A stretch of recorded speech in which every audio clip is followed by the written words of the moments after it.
yeah, further to do, Jerry Spagnoli, thank you so much for coming. And you know, if you tell everybody else. Thank you, Bill, for inviting me to do this. I'm very pleased to be speaking to an informed audience about my work. So. Yeah, I hope you'll enjoy this. This is a good crowd. You know, you filled the seats. It is. No, this is great. Yeah.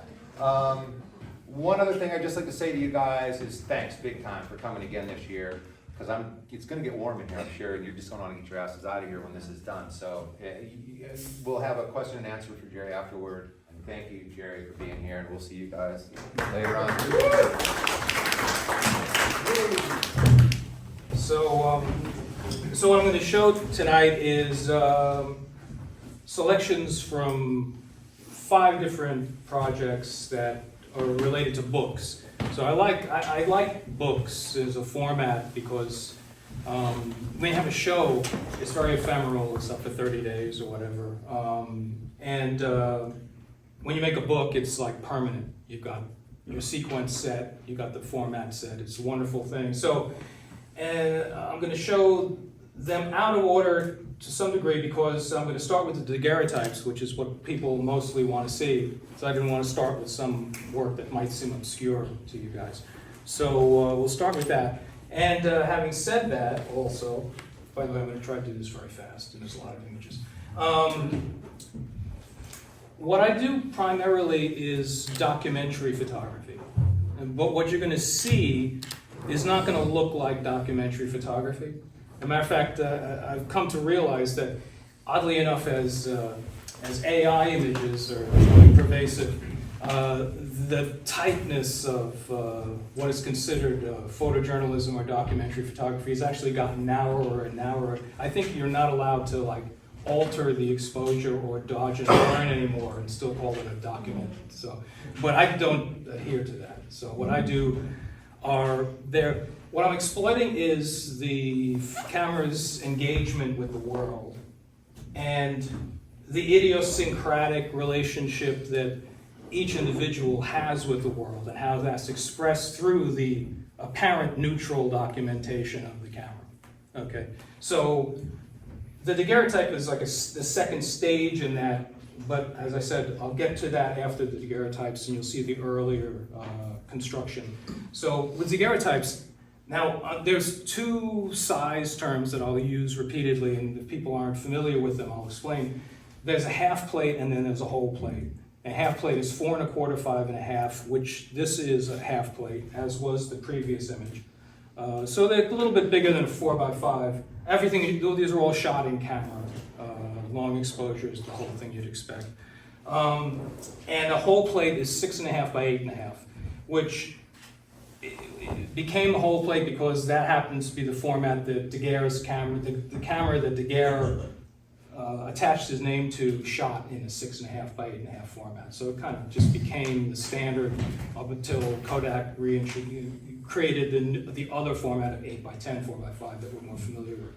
So these images were shot, these first 2, actually this one was shot in San Francisco, this one was shot in San Francisco. They're documentations. This is a janitor's protest in front of a prominent bank building on California Street.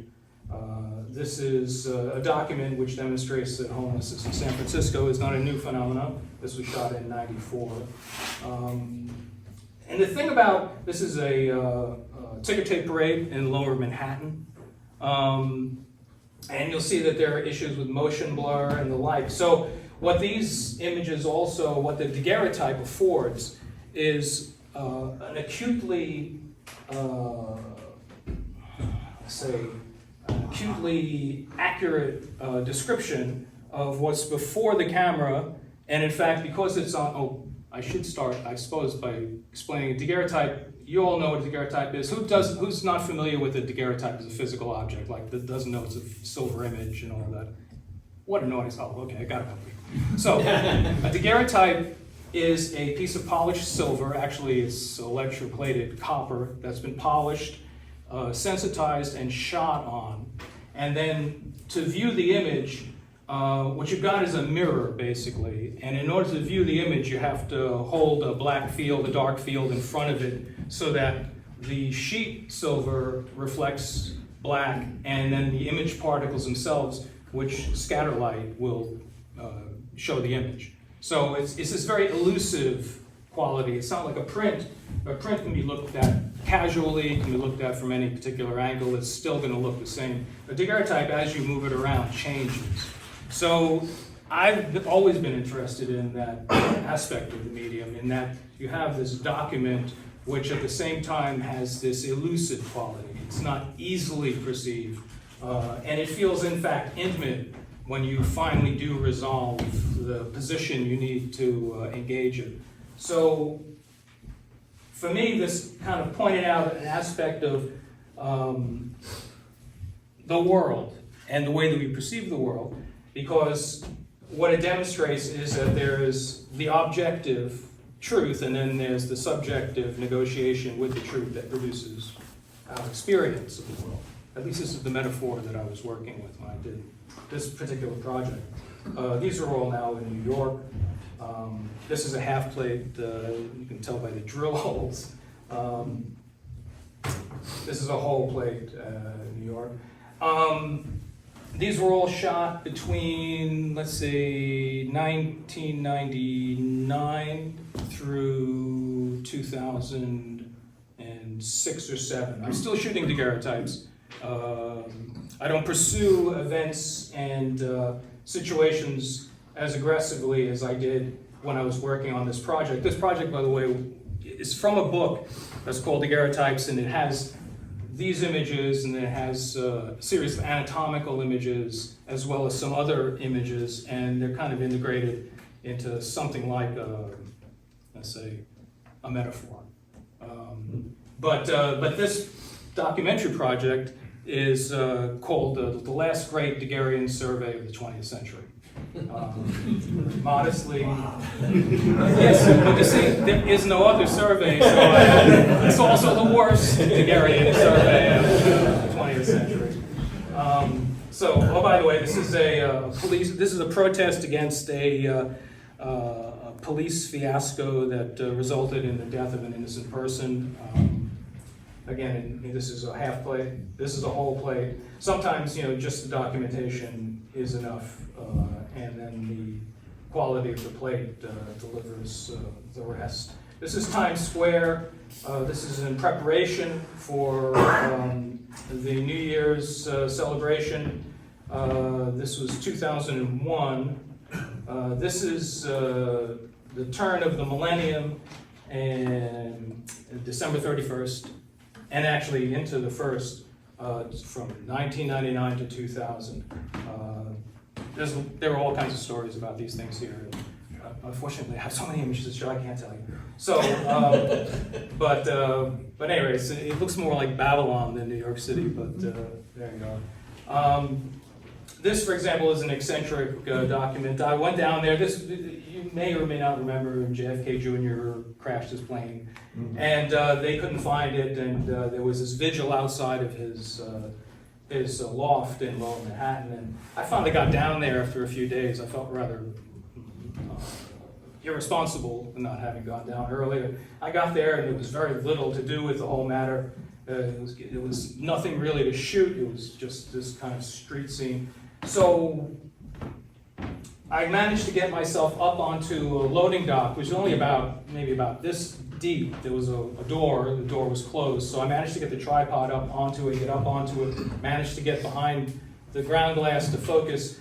And just as I got everything set, the film crews that had cameras on those tripods tore them off and ran across the street. And I was like, So I shot the plate. And then went back and wondered, what I had. And then that evening I was watching the news, and it turns out that this was the moment that a sergeant had come out of the building, and he was announcing that the bodies had been found. And, so there's a scrum of people in here that are filming that. And when you watch TV, you see this close-up of a sergeant reading an official statement. Whereas this is the kind of document that you end up with, when you have a daguerreotype to make a recording of a historical event.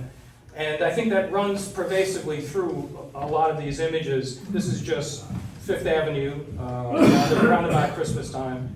In the winter in New York City, the sun is very low, and at about 3 o'clock in the afternoon, it just shoots up Fifth Avenue at a very low angle, and I'd like to work with that when that was happening.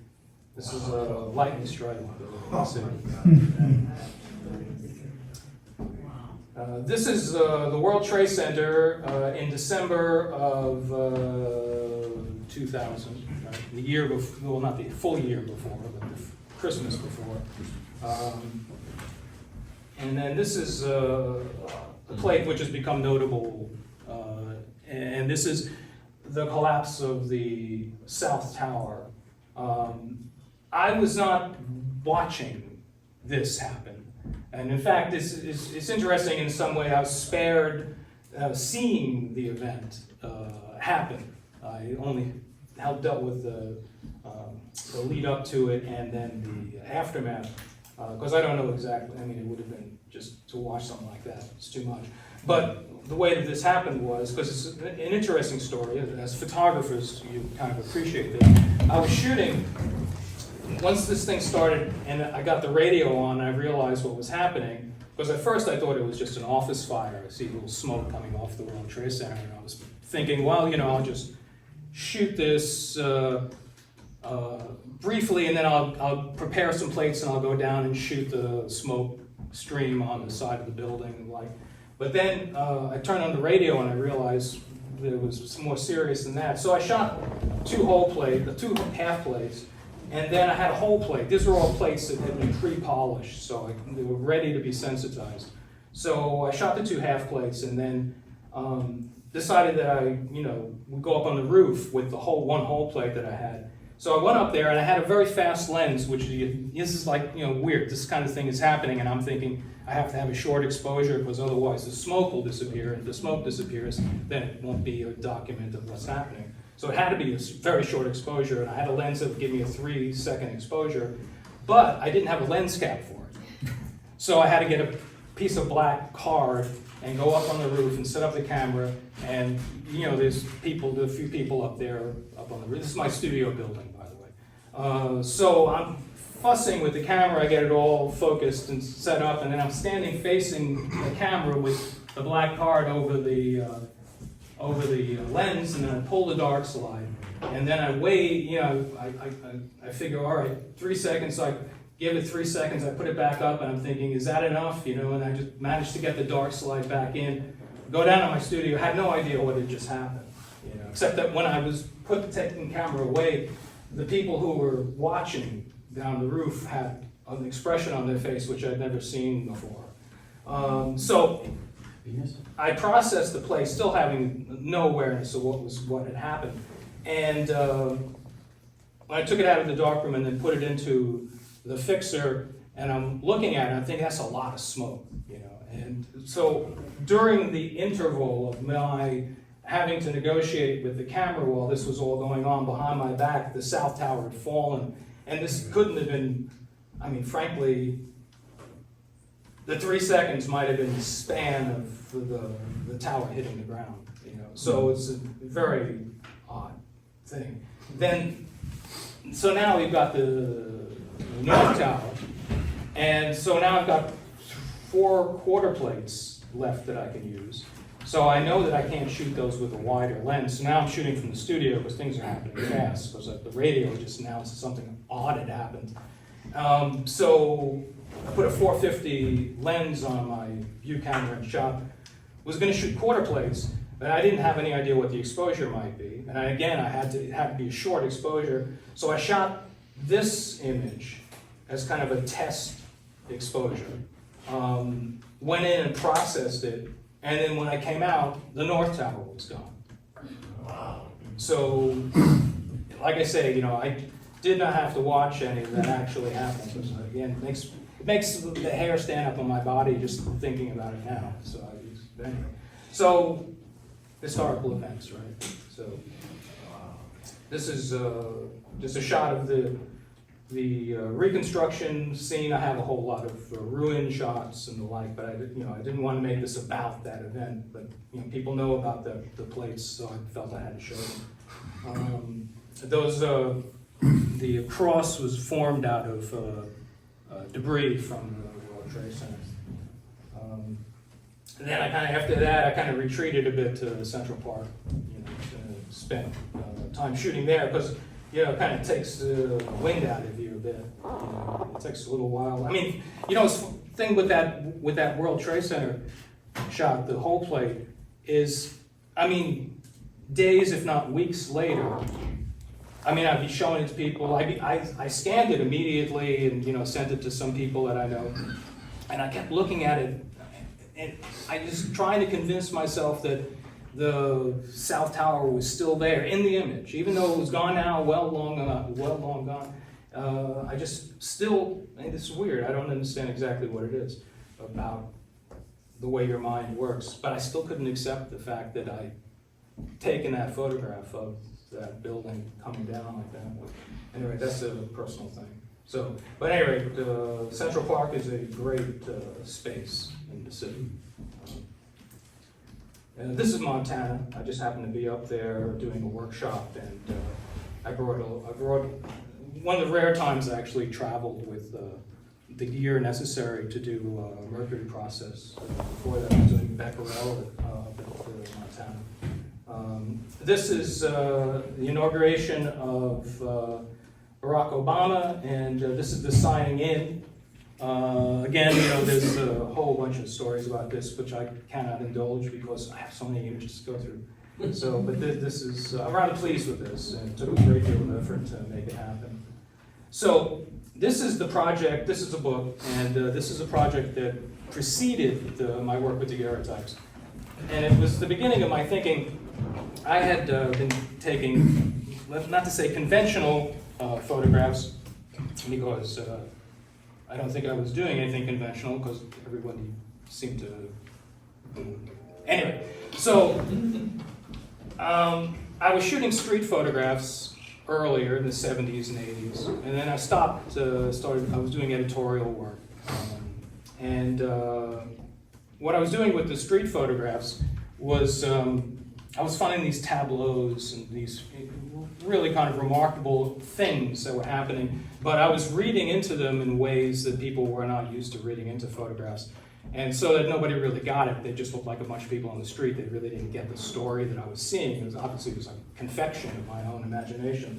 So I decided that what I would do is I would concentrate on the material aspects of the film itself to draw attention to the artificiality, or even, it wasn't so much the artificiality, it was, I was thinking in terms of using the grain as a signature for the scrim that history projects on, right? So that in my own imagination, the way I was conceiving of history was that it was, there's a constant energy, there's like what you might be described as the human condition that is underlying everything that happens in the world, and then the actual events of the world are just the projections of that eternal human condition, right? So I was, by exaggerating the grain of the film, I was hoping to call attention to that. I don't know if it worked that way, but this is what I was thinking. And also, as you'll notice here, this was all shot from 91 to 95, which 91 is when Gulf War I build-up started up, and that's what I was intending to document, was the build-up to war. I didn't realize that it would be over fairly quickly, so it wasn't going to be a long-term thing, but it turns out, as it turns out, it was in fact a very long thing because it led to everything. I could get into the way the dynamic played out. I mean, everything that happened consequently for the next 15 years was really the result of that initial invasion. But in the meantime, I was trying to ferret out situations where I would concentrate on the gestures that in others, in my normal shooting pattern from earlier, would have been part of a larger scene. And instead, I would concentrate on the very specific gestures that interested me, and then force the viewer to contend with them. And then as the project went on, as a matter of fact, when it came down to actually putting together a book of the images, I decided that I would use those particular details together to create a kind of quasi-narrative, which then hopefully the audience would bring to bear their own understanding and their own experiences. Again, alluding to history as being a product of consciousness, a product of habits and thoughts that are habitual to people in the culture. These images too, these particularly like images where you're looking at that, they were printed 19 by 19, shot on T-Max 3200, and I had my enlarger up 12 feet high. And you focus with a chain, that's how you do it. You get down on your knees with a grain focuser and you're pulling a little chain back and forth. How to use the best lens I could get, a Photostock G lens, the only lens possible that wouldn't pull the corners of the grain out. So it was a highly technical kind of thing. I had, my entire studio in San Francisco, this was all done in San Francisco, was blacked out for weeks, and there was a constant sound of running water. So the book is a smaller format. But I think, what's interesting about photography and art in general, I guess, and what engages people and me and artists is that everybody brings their own ideas to the images. And I find that, really kind of exciting.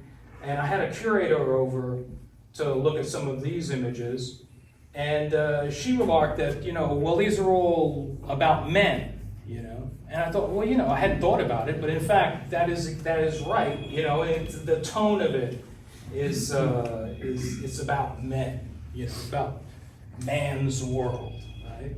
And so I started. This is all in retrospect that I'm realizing this, that the black and white work I've been doing has that quality to it. It's kind of harsh and unkind. So this is going to lead to the next body of work that came out of this. Now here, this was a situation where I went to a protest against the war, and up at the top of the Federal Building in San Francisco, somebody was, I was on the street and I was shooting different things, and somebody said, look up there, and I looked up there, and along the top were these police officers. And so I just kind of took a quick snapshot. They were very far away. It was a 35 millimeter lens. And when I got back and made enlargements of this, I realized, the posture of these guys up there, authority and control and power. And I'm thinking, well, how much, it's just a few grains. I mean, you could count maybe a couple of hundred grains per figure, yet it carried all of that information, enough information that you could think about what they were thinking about. So I thought, well, that's very interesting, but I had already, these images were made by taking a macro lens to a print. So, because you can't get any bigger than I was shooting from the original film, except if you decide to use a microscope. So, then this project started, which is this is a book project which should be out in about 10 or 15 years. Anyway, so I then started shooting situations. I shot baseball games, which there's none here. Then I shot in downtown areas, and I'm shooting from a considerable distance, as the title alludes to, and I'm using a normal lens, and then I'm putting it into a microscope, and I'm blowing up the thing that interests me onto a piece of 4x5 or 2 1/4 film, and then printing from that. So there are portraits and situations.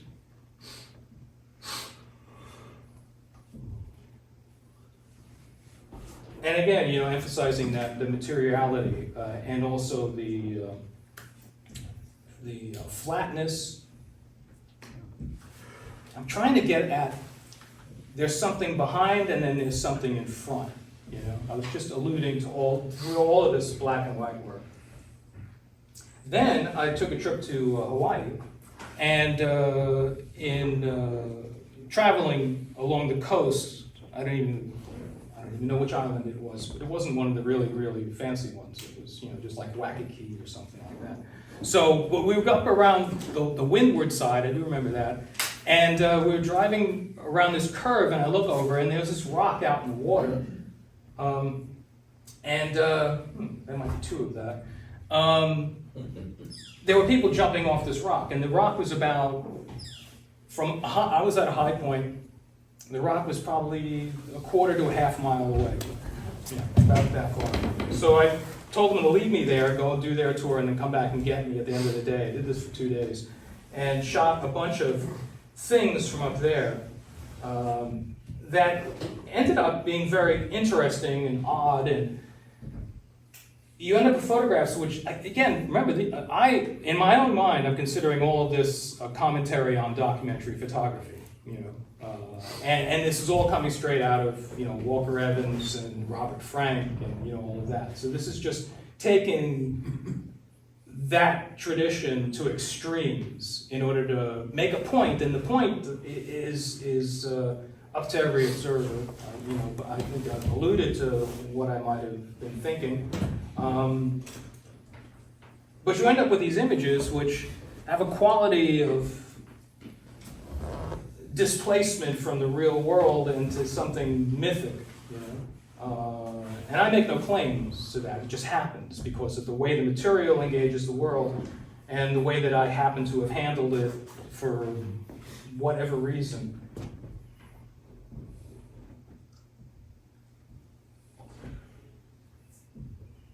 But it invites analysis, at least I hope. That it invites interpretation.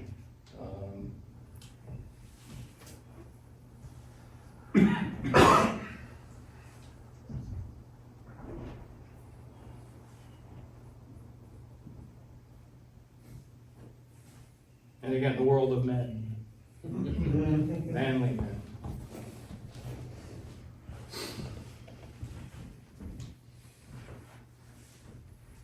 And now, interesting. Okay, so I'm going to skip this and back up to it. This is a more humane project. For this, when I moved back to New York, I started thinking about large-scale photographs, because at that time, large-scale photographs were like becoming a thing. And so I thought, well, you know, one of the things you need in order to hold a wall, which is what you're supposed to do, you have to hold a wall, is to have some sort of motif, right? So I got this idea that, you know, well, because I had some experience with pinhole photography, and I know that if you can put the sun directly in the center of an image and it comes out, there's no problem. You don't have any flare from the lens, you know, it's just perfect. So I thought, well, I'll shoot with the sun in the center of all these various things. So I built a camera, which is that one I'll go back to in a second. I built a pinhole camera with an 8x10 back, because if you shoot in pinhole, the bigger the film, the better, the higher the resolution you're going to get in the eventual print, because I want to make, again, big prints. So I did that for a little while. I did that for about 2 or 3 years. And at a certain point, I was in Paris, and I spent time in the Louvre looking at the history paintings there. And there's one in particular that by David of the coronation of Napoleon. And you got Napoleon, and then you've got all these other people in the shot. It looks like a photograph. And they were all painted as carefully as Napoleon. And I thought, well, you know, that's really an interesting commentary, because, you know, in traditional heroic painting, you'd have some kind of glorious leader and then smaller peons. Whereas here, everyone was kind of equalized, and I thought, well, that's a truer rendition of the nature of history, is that, you know, everybody, I mean, the thesis of this is that, you know, history doesn't actually exist the way that we are taught it. We're taught the narrative that serves the purposes of the teacher. But in fact, history is nothing more or less than the recollections of every individual person. So like history doesn't exist anywhere else but in the individual experiences of every person. Just like Napoleon's coronation exists in his mind, and it exists in other people who were there from their perspective. So I was after something like that, and I realized I couldn't do that with a pinhole because it was like a 9-second exposure. So I had to adapt a lens to the box. So what I got was a 110 millimeter lens. What was it? HMXL lens, beautiful lens. And you could point that thing at the sun, and it wasn't an issue as far as lens flare. So I started shooting with this, and it was a 1/4 second, and it has a helical mount so that, you know, the box is only about 3 inches deep, so I could travel with it, which was the whole point of getting to this. With daguerreotypes, you can't travel, so I wanted to shoot because I'm having opportunities to travel. So, so I shot the series you're about to see with this lens, 1/4 second, helical mount, 22.5, f22.5, with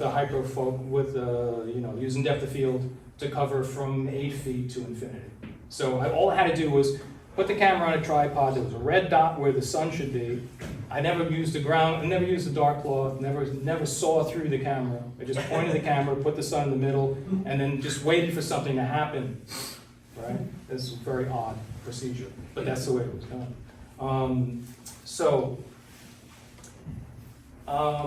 And there's also an aspect to this too that, you know, I realized in the process of doing this project that there's allusions to the Hudson River School and all of those traditions as well, who did make liberal use of having the sun in the center or thereabouts. So again, you know, you have these documentary images which, there's the painting. I've forgotten it. This is a completely separate file than I had. I hope it's the right place. There might be a duplicate here or there. This is Hong Kong, and again, you know, this is Phoenix. Ideally, these would be ideally a 40 by 60 print, but at least a 30 by 40 print, and it's an 8 by 10, and it took a lot of work to get all this stuff out of there. It was like this I'll tell you, I did the whole series, it's about 80 images, and I spent about 16 hours on each one in Photoshop to get all of the information. There are no blocked shadows, right? And the sun is there, you know, it has a perimeter, so everything is there, it's all there. So I spent 16 hours each to do this, and then I realized I didn't know enough about Photoshop after all that I could have done it better. So during COVID, I did the entire thing over again, using better Photoshop technique. And so there you go. You know, you can always make trouble for yourself in photography. Oh, that's Santorini in Greece. That's near Charlotte, North Carolina. That's Göttingen. I have never seen so many bicycles in my life. And I can't imagine how anybody could extract their bicycle. This is at the train station. So I have to assume that every morning, I can't believe it, but 1,000 bicycles are deposited willy-nilly. And the people go wherever it is they go to work, and then they come back and they collect their bicycles. There's not this much space between the bikes. Communal bikes. Maybe, I don't know. This is in Montana, a racetrack. This is Peru. This is New Orleans.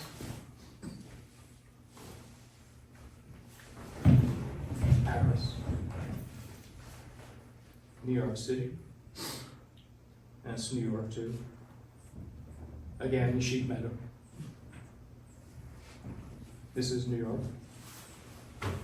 This is Paris, the back of the La Défense, the arch of La Défense. I'm vaguely concerned that I was told that it's illegal to take pictures of the Arch lit La Défense. But I'm not convinced of that. I think it's just illegal to use a tripod, even though I did, no one stopped me.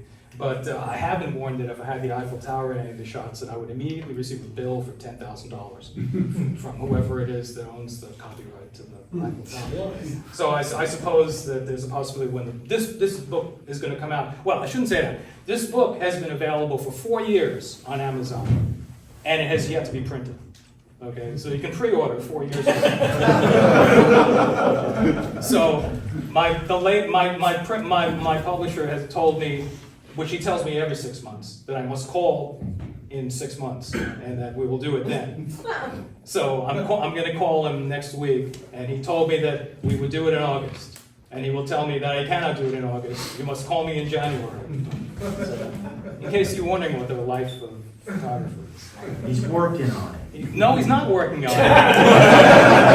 The work is done. The work is done. I proofed both of the books that I'm waiting on. They've been proofed. They've been okay. This one I have to be on press for because of the subtlety of the sun, and I have to make sure that it separates. But I mean, anyway, it's just what can you do?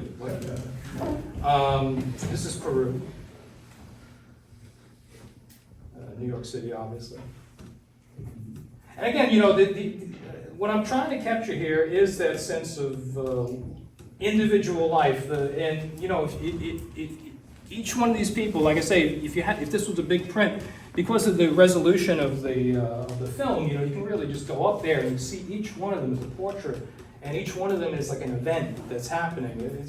And I went through these, you know, when I was doing all that Photoshop work. I'm at 100% on the screen. So I'm just like, I can see every little bit. I mean, like dirty fingernails I can see, you know. So it's really wonderful.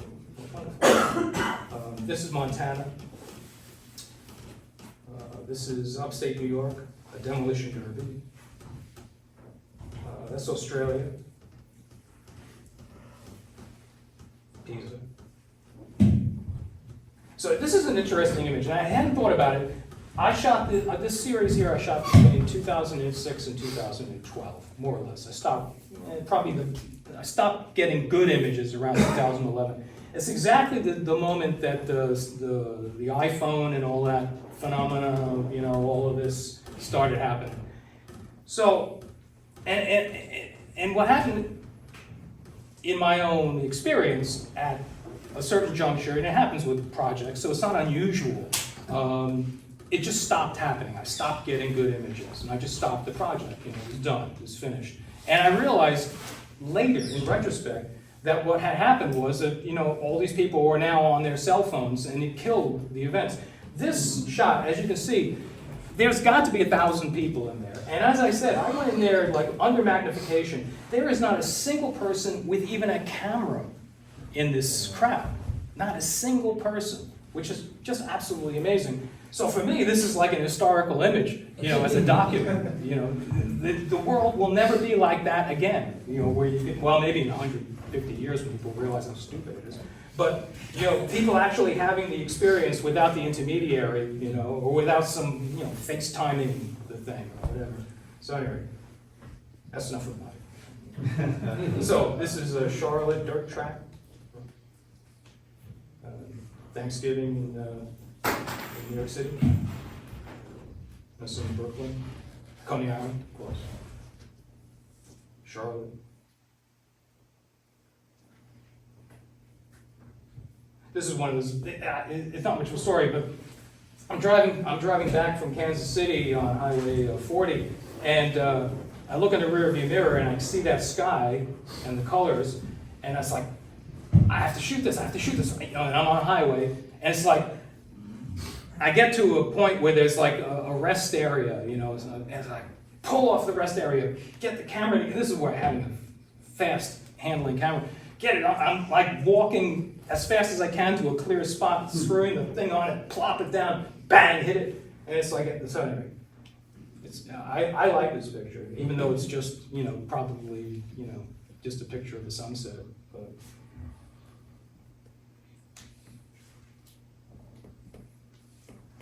That's San Francisco, Rodeo Beach, and that's Greek Greek island. Oh, and this is, does it look good on there? That's all right. This is the eclipse, the past eclipse. And the whole thing about, I was planning to shoot it in Syracuse and then, or not in Syracuse, but the Great Lakes from Syracuse, and the clouds started rolling in. So I was doing research to try to find out where I could get away from the clouds. And the only place that was predicted to have blue skies was way up in northeastern Vermont. So I just hit the road and got up there. And this is the shot I got. It's three, by the way, in case anyone wants technical, it's three horizontal frames. So shot with an 85mm lens. So, but I think it was pointed out to me that this would work with the local stories. It won't be in the book, but if I exhibit the local stories, I'd probably put this in there too, because I think it informs the metaphor of the sun. I don't want to see that. So it turns out ephemeral geometries. This is the work I'm doing with the calotype. I hope that the images are on here, because like I say, this is not exactly the final file that I was hoping to show, but it's close. Ephemeral geometries is exactly the title that I want for the series, but it turns out that everybody has got this title already tied up in their book, in their music, in their poetry. And so it's like, I don't know if I can get away with using it. But it does describe what it is I'm after. So this is a calotype project that I started. I actually started this in 2018, 2019. And it was, okay, the inspiration to do the calotype came from my admiration for the work that was done in Egypt by J.B. Green and Felix Thénard, both of whom were not actually photographers per se. They're both trained architects. They did these albums and some extraneous images, and then never did any more photographs in Egypt. And I saw not only, it was just brilliant proto-modernist understanding of the potential of the medium, but in addition, I found that, or I considered that the calotype was absolutely the best medium to use to document deserts. And I've always been enamored with the Southwest of the United States, and never really come back with anything that had anything really to transmit of that experience. So, so I was determined that I was going to try that. But then I realized that, well, I needed to get my game up. You can't just go out there with, I was shooting dry calotypes. So there's a technique you can use where you can dry the calotype and go out with them and work like I do with the DAGs. So, but I realized I needed to practice, and so I started thinking about how to shoot New York. And so I did a series of New York, which I think, if you're familiar with J.B. Green's work, it should be apparent, the analogy. So I devised this whole kind of narrative for myself, or a metaphor for myself, of using this medium to document ruined civilizations. So this is a 2024 calotype using Legre's method, which is only good for a couple of days. You can prepare it, and maybe 2 days it'll keep before it starts deteriorating. For the most part, I shot these. I would prepare them early. I prepare them early in the morning. They'd be dry in about an hour or two, and then I go out and shoot them. So it's pretty quick. I like these super talls. This is 11 by 14. These are all 11 by 14 or 2024. These are 11 by 14. This is 2024. This is 3 2024s, panorama of Manhattan. And what's interesting about this to me, and maybe in the future, because they're going to wonder what happened to half of Manhattan, is I only built 2 holders. I built the camera because I made it out of an 8x10 front standard, and then built a 2024 back, and I had a bellows I bought on eBay, thought I'd be able to use someday. So, but I only made 2 holders because they're a pain in the ass to make. So I went up there and I shot these 2. This little funky color there. Shot those 2, and then I went back and I shot the end of Manhattan. And there's a whole big area of flatness in Manhattan. You know, Manhattan, the reason you have, I don't know if anyone would come across this, but Manhattan has high-rises in Midtown and then has high-rises way down in the south, but there's a whole kind of area where it doesn't have high-rises. That's because there's no rock, easily accessible bedrock down there.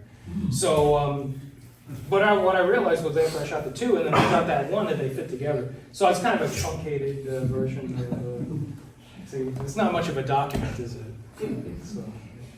But it is all documentary. So then I finally got out to the American West. And these are 11 by 14s. And these are done with a pelligree process to preserve the integrity of the material. You can work with these up to a month, maybe more. I've got some that I've had put away now for like 2 months. I'm going to pull one out and shoot it and see, just to test how long you can keep them. But what it is basically, because you people are informed about things like this, you sensitize the paper, it's on paper, obviously. You sensitize the paper, and then at the very end, after copious washes through distilled water, you dip it into tannin and dextrin solution, which coats the paper in a kind of a sugar, and that seals it effectively, and then that's what makes it possible to keep it and have storage. So anyway, so this is not an Anasazi village. This is a tourist trap from the 1930s on Route 60, old Route 66, or just off of old Route 66, as is this. This is in the vicinity of that. I also started to think about, well, I'm going to shoot the graffiti out there, because the graffiti out there is fantastic. I mean, artists are using it in very effective ways. I'm kind of thinking about the graffiti like pictographs, you know. It's like, it's just exactly the same thing. There are odd rituals involved we are not familiar with. These are not casual. And this is Gillespie Dam. I hope the positives are in here. I didn't completely fuck this up. This is the Gillespie Dam, which is a famous bit of infrastructure which collapsed during a flood and is being retaken by nature. This is another view of the Gillespie Dam. By the way, I wanted to ask, can you make out that bird there? Is there any ornithologists here? Is that a heron? It looks like a heron. Is it heron? Thank you. Water bird of some sort. Yeah, it's got that The thing wing there. shape and the neck shape makes it. Long legs. Okay, good, because I kept thinking, well, maybe is it a crane or egret, or I don't know anything about. I know nothing about birds and trees, so it's like. So thank you. This is a great spot in Southern California. There's this abandoned gas station. Well, it's nothing more now, but this overhang, and there are hundreds of sneakers that have been thrown up onto it. These are all sneakers up here. This is in the middle of nowhere. This is like 50 miles that way and 50 miles that way. There is nothing. There isn't a house. I mean, let alone civilization. And yet people will drive there and deposit their sneakers. So I mean, I think that's kind of monumental. So I'm going to go back there and shoot it again. I want to shoot it 2024. I hope they don't tear it down. You know, so. This is Bombay Beach, an artifact.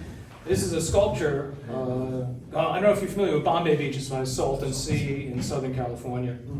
And this particular piece, there was a little handwritten thing inside of the base of it that makes the claim that the main structure of this is a 1930-something Packard, which is reputed by the label to have been the Packard that Jack Kerouac and Neil Cassidy drove cross country.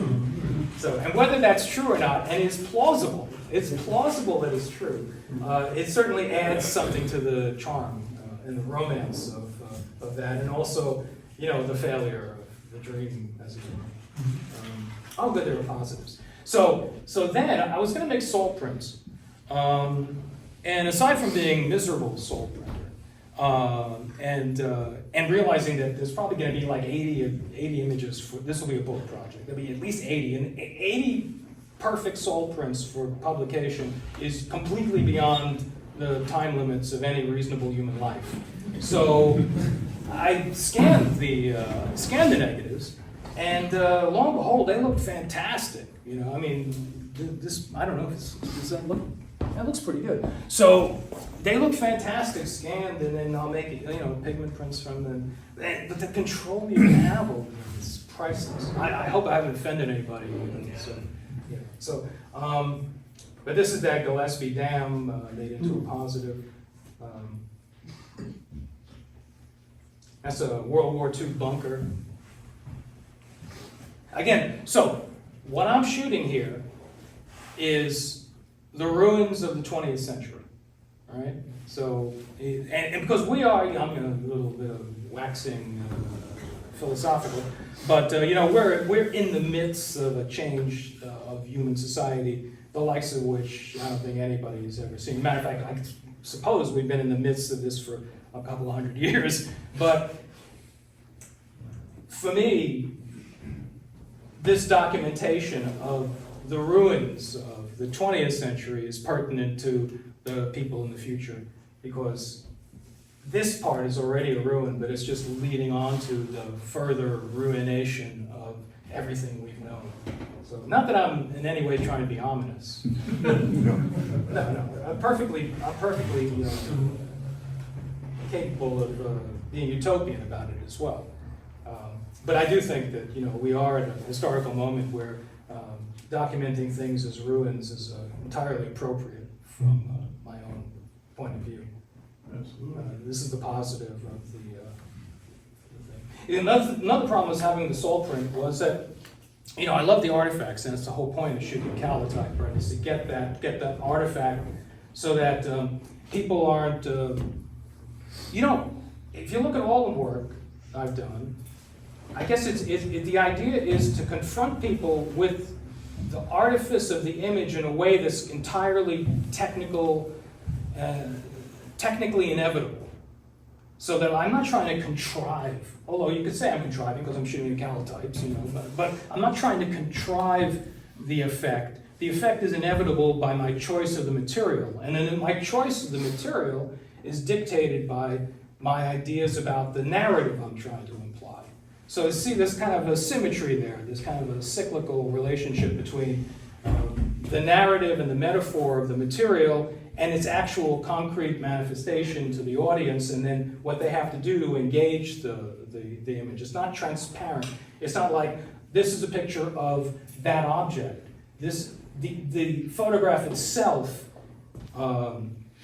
requires engagement rather than the subject. I'm trying to evade what I was running into early on, in the earliest, before the work I've even shown, is that people would see through the photograph to the subject and not think about it as a photograph. They would just think of the subject. And I think that that's a problem with photography, is people see through the medium and just think the subject is the point. And the subject is not the point. The medium is the point, and the medium, as it changes reality. So what in my work, I'm trying to kind of jack that up, to make the medium imperative. And then, of course, incorporate the subject matter, because that's, it's got to be good work. But that's what I'm after, So this is the print of the Gillespie Dam, and I think this is it. I mean, wow. There you go.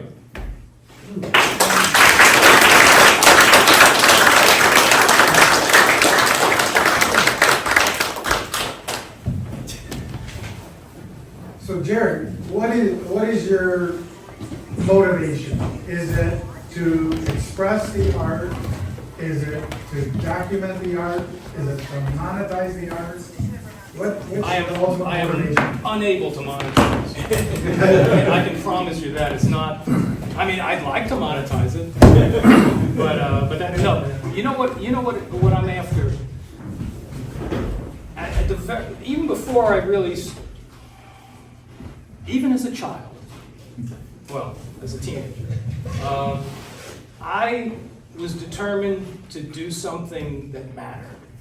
And I've constructed a fantasy for myself that by following my intuition down like this line that led through all of that, by following that intuition and then informing it with everything that I pretend to know, that the work would matter at some point.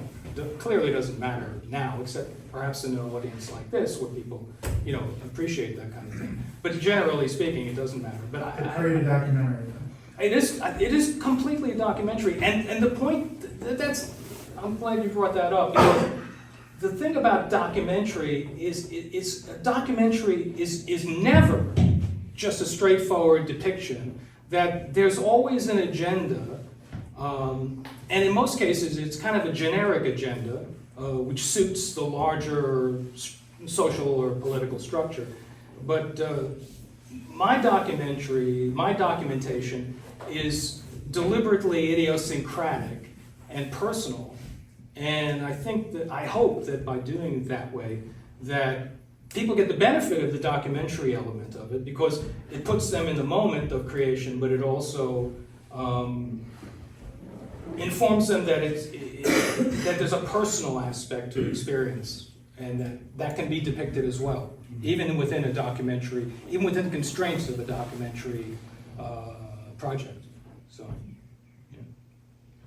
I was wondering if, the sun things, you did the sun in the center, and, I'm wondering in the different situations that you photographed, because they were all really, really, really interesting, but I'm just wondering how often you chose those settings, whereas in the same way that you chose, say, the inauguration or something like that, where you were... Well, the thing about shooting those images is that those are highly constrained, because I could only shoot a couple of hours a day. Right. And then I'd have to find situations where people weren't moving a lot. So I couldn't just decide to go here, there, everywhere, because it's about the people. Right. So I would have to find a situation where 4 o'clock in the afternoon, there'd be people standing there doing something, but standing still. Couldn't do rush hour, things like that. Right. There's all of these constraints. It was a game on a certain level that I was playing. Which actually, all of these are really on a certain level a game to try to achieve the end. And there are a lot of things I can't control, and a lot of things that I'm required by the rules of the game to conform to. So I'd walk around the camera at 4 o'clock in the afternoon, and I'd try to find some street. I'd try to find, some kind of vendor. You knew a situation that was going to work for you, and then you sought that situation out. Yeah. Yeah. Well, like for the woman sitting under the tree in Central Park, I've always wanted to get an effective shot of those trees blooming. I tried all kinds of ways. It's just impossible. I couldn't get anything. But I knew with this project maybe I could. And there's a fence directly behind me when I shot. So I set the camera up. I'm down. I'm like this. I'm leaning against the chain link fence with the camera down low, and waiting. Right. So the sun is moving. I'm having to periodically maneuver the camera so that it follows the sun, so that it keeps the sun in the middle. But I'm waiting for something to happen. I was there for an hour and a half, waiting for something to happen. And all it was was her looking up from the book, and that was it. So Magic moment that you... Yeah, and it took... You knew that there was going to be something there at some point, and you just had to figure out what to be. Well, the tree was fantastic. Yeah. And But she... it alone wasn't... No, because it doesn't tell... It doesn't tell any kind of a story. There's a deeper level of what I do, a personal one. And that is that you're trying to engage the world in a way to produce these images. That it's not, I don't make these images, I facilitate them, right? Right. And so the idea is to do everything you can to make it possible for the image to happen. And then when it does happen, it's like this affirmation, right? And I never felt any feeling I mean, I do feel accomplishment that I managed to pull it off, you know, but I never felt like I made any of these images, you know, that I just made it possible for those images to exist. Well, that's kind of the way that you described the World Trade Center. I mean, the fact that you caught both towers without really witnessing them, what you did was witness them, the camera witnessed it. In fact, Yeah. you pulled that off, that was so, nobody could plan that, so it's pretty bizarre that you pulled off both of them. Exactly. And that I think is like my job, right? That's my job. Yeah. Is to you know, same thing with that eclipse shot. Yeah. I mean, I was just driving around randomly, Yeah, and I came across that situation, and I set it up, and you had something, yeah. you know. You So, know, I was struck also, my history with your photograph of the World Trade Center, the first one from the top of your studio, mm, was, that was kind of at a time when I was, you know, would focus on certain things, and the fact that you had all of this context, and that's become fascinating to me as a photographer now, even in a landscape, because like, whereas I would search out certain aspects of that landscape, now I like the context. mm. You know, I like to be at Yosemite and step back and take a picture of the parking lot that everybody's standing and taking the picture that everybody sees, and things like that, so. That's what really impressed me about that shot to begin with, was the fact out of all of the images that we saw and were bombarded with at that time, that was really the only one that gave any real kind of context to the whole thing. You know, you see the water towers and it, I don't know, I don't understand how to explain it other than it seemed to make it more real, like, I don't know, Yeah, just leave it at that. but- I had other people make observation too that, you know, the medium being a 19th century medium displaces it from time, you know? Yeah. So like, you know, if you're constantly kind of shooting in the medium of the moment, Yeah, it lacks a certain historical resonance. Yeah. Whereas if, you know, by shooting it with an antique medium, again, this none is planned, right? It just happens. right. But by doing that, you end up with an image which, you know, relates to all of the atrocity images that we've seen back to the Civil War, you know, and I think that that's like really useful, you know, in thinking about photography and thinking about documentation and history in general. So yeah. Well, I like that idea of when you said that the one image that you had, sorry, I'm asking you, the one image that you had of a protest going on across the street with the police, and something had happened, and they had just called the press conference, and over here was this mush of stuff going on, but you put that into some sort of other context, you know what I mean? Mhm. It added a whole new aspect to the story, you know, similar to like me going outside a minute ago thinking, damn, I don't have my iPhone, because it would be cool to take a picture of this building and say that Jerry Spagnoli is speaking inside of that building at this one. You know, whether that would have any kind, you know, so anyway, it goes on. Yeah. Chicken or egg stuff, but. Well, yeah. Oh, sorry.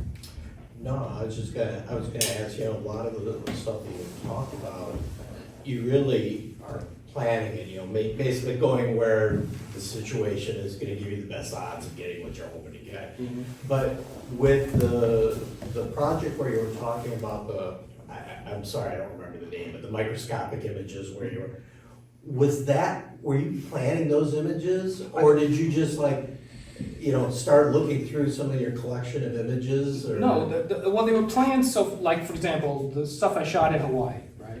So I knew that there's a bunch of people But jumping. they're obviously very far away. Yeah, half a mile away, and they're jumping off this rock. And they're standing on this rock. I can't really see any of it, really, you know, with my own eyes. I'm shooting with a 35mm. I'm shooting with a Leica. I got no telephoto lens on there. So when I sat down on that cliff, and every time I saw somebody jump, I hit the shutter. It's like every time somebody jumped, I hit the shutter, and just went through. And was that the kind of the general approach with that body of work? That Yeah, well, you went to places and you saw an interesting guy sitting there reading a newspaper on the, you know, whatever, and sometimes you're shooting this thing, and there's the picture over there. You know. You've got this- so there was some serendipity to it. Oh, it's all serendipity, Yeah, you know, I mean, that's the whole point, that's the charge, right? I mean, that's why you do it. Yeah. I began shooting that series there, my idea was, I went to baseball games, and I sat on one side of the stadium and shot people on the other side of the stadium. And I'd wait till somebody hit a home run, and I'd go click, click, click, and I'd get people going like that, you know. And then I'd go through, and most of them would be unreadable, you know. So I tried to find the one that looked like it'd be the most readable face or the most readable gesture.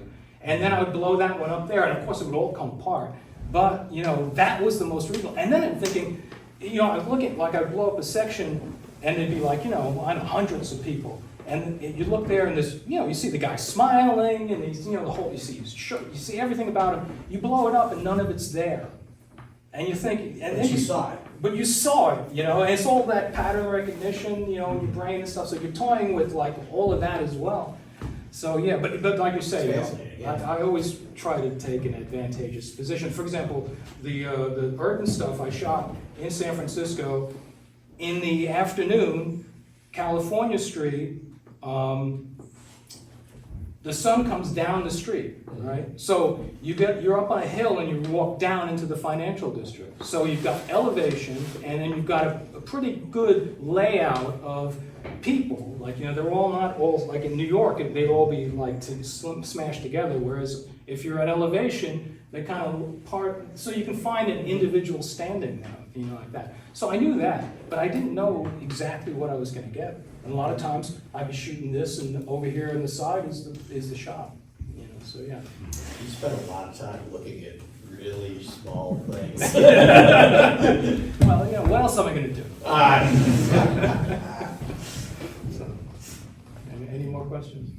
All right, you're all free. Fantastic. Thank you.